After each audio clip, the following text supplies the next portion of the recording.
Assalamualaikum warahmatullahi wabarakatuh. Innal hamdalillah wassalatu wassalamu ala Rasulillah wa ala alihi wa sahbihi wa mawala wa man tabi'ahu da'abad.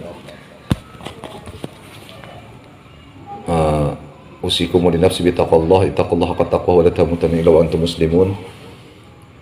Alhamdulillah ya ayyuhal ikhwah, malam hari ini kita mungkin belum bisa bertemu jasad, tapi kita insyaallah masih dalam rutinitas kita, yaitu yang setelah kita agendakan setiap malam Rabu untuk selalu saling bertausiah dan thalabul ilmi.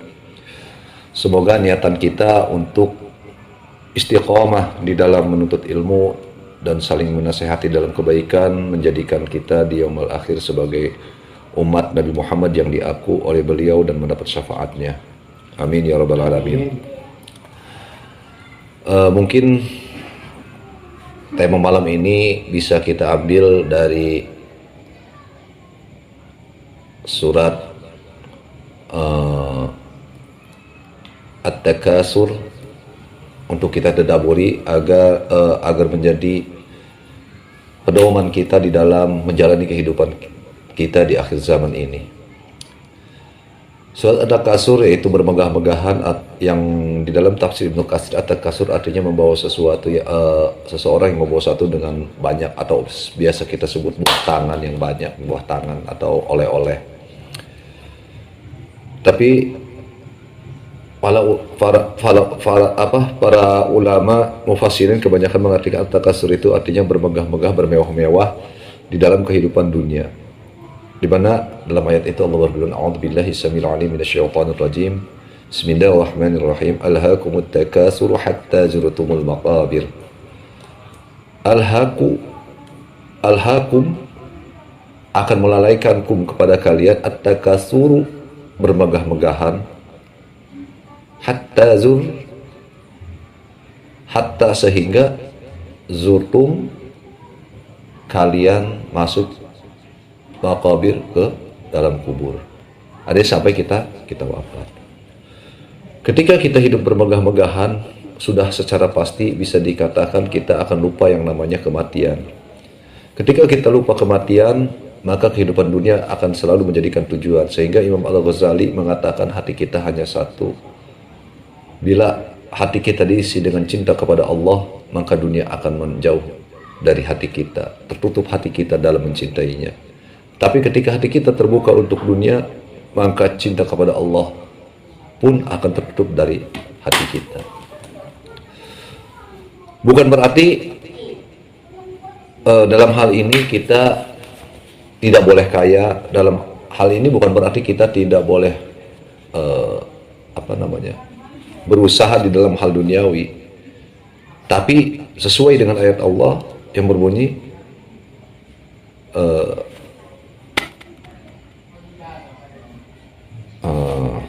wala tansa nasibaka minad dunya. Jangan sampai kalian wabtaghi akhirataka wala tansa nasibaka minad dunya. Kejarlah dari apa yang telah Allah berikan kepadamu untuk akhirat, tapi jangan kau lupakan sebagian dari bagianmu di dunia.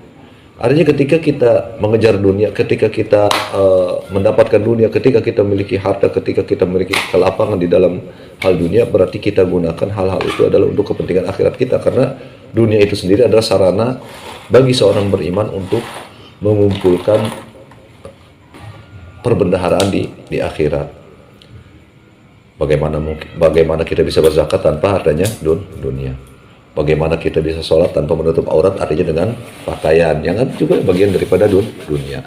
Nah, ketika hal-hal seperti itu kita gunakan sesuai dengan hak-hak kita dan tujuan kita untuk akhirat, maka secara otomatis itu bukan berarti kita ketika memiliki dunia itu kita melalaikan. Tapi orang yang lalai dalam hal bermegah-megah, yaitu selalu hidup ingin penuh dengan kemewahan, kemudahan, kehidupan dunia ini seakan-akan adalah kekal dan akan memperpanjang umurnya, akan menyehatkan dirinya gitu, akan menyenangkan dirinya, yang padahal itu semua tipu daya.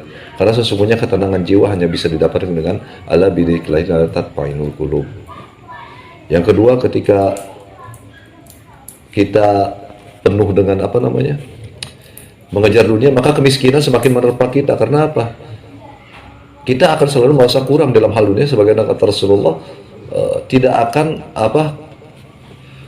gunung Uhud ini kalau dirubah menjadi emas gitu, itu tidak akan memuaskan diri kalian untuk hal dunia, sehingga mulut kalian disumpal dengan tanah hari sampai kalian mati. Nah, ini sifat toma ketika mengejar dunia, berlebih-lebih dalam hal dunia.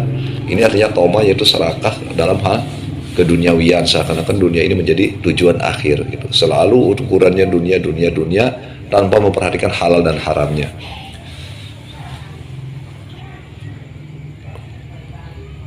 Maka di ayat selanjutnya Allah menyampaikan, kalla saufa ta'lamun. Kalla, jangan demikian sampai kalian akan mengerti. Kalla saufa, sampai 2 kali Allah memperingatkan agar kita jangan berbuat seperti itu, yaitu bermegah-megahan. Karena bermegah-megahan artinya kan tadi itu kita ingin seperti banyak istri, banyak anak, banyak harta, banyak mobil. Itu sebenarnya itu adalah bagian dari dunia. Tapi bukan berarti tadi itu manusia memiliki nasibnya masing-masing. Dia berjalan menempuh kehidupannya, ada yang ditakdirkan menjadi kaya, ada yang ditakdirkan menjadi miskin, yaitu berjalan apa adanya. Soal bukan berarti orang yang kaya itu adalah cinta dunia, orang yang miskin tidak cinta dunia. Bahkan kalau kita perhatikan di dalam kehidupan nyata, kebanyakan yang cinta dunia adalah orang miskin. Karena apa?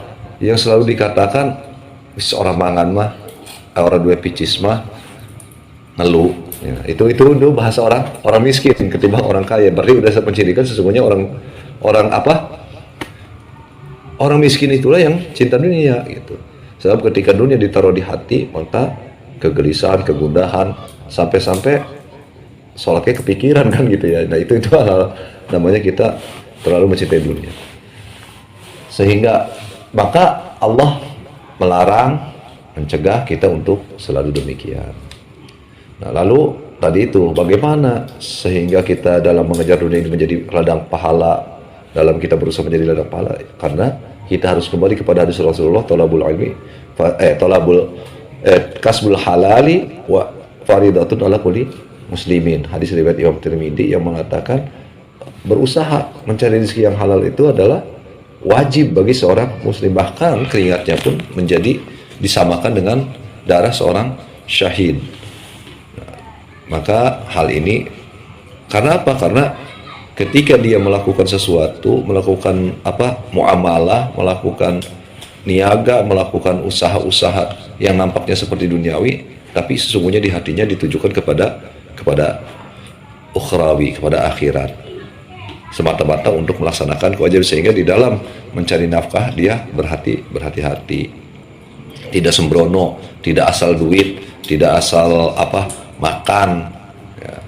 Atau biasa disebut orang yang walok gitu ya, sangat hati-hati di dalam mengkonsumsi sesuatu atau mendapatkan sesuatu.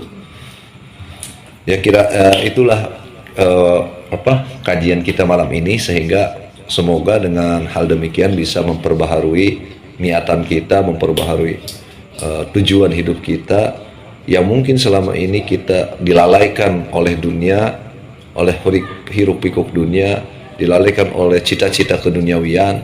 Kita rubah cita-cita kita jauh ke depan yang menembus alam, yaitu cita-cita bagaimana mendapatkan ridha Allah, cita-cita bagaimana mendapatkan syafaat dari baginda Rasulullah, cita-cita bagaimana bisa masuk surganya Allah, cita-cita bagaimana bisa berjumpa Rasulullah, cita-cita bagaimana kita bisa melihat Allah di surganya Allah Subhanahu wa taala. Hal itu semua sudah dijelaskan dalam Al-Qur'an. Semua caranya sudah dijelaskan dalam Al-Quran, dicontohkan oleh baginda Rasulullah. Tinggal kita sejauh mana mau mempelajarinya. Kira-kira itu yang bisa disampaikan. Aku Assalamualaikum warahmatullahi wabarakatuh.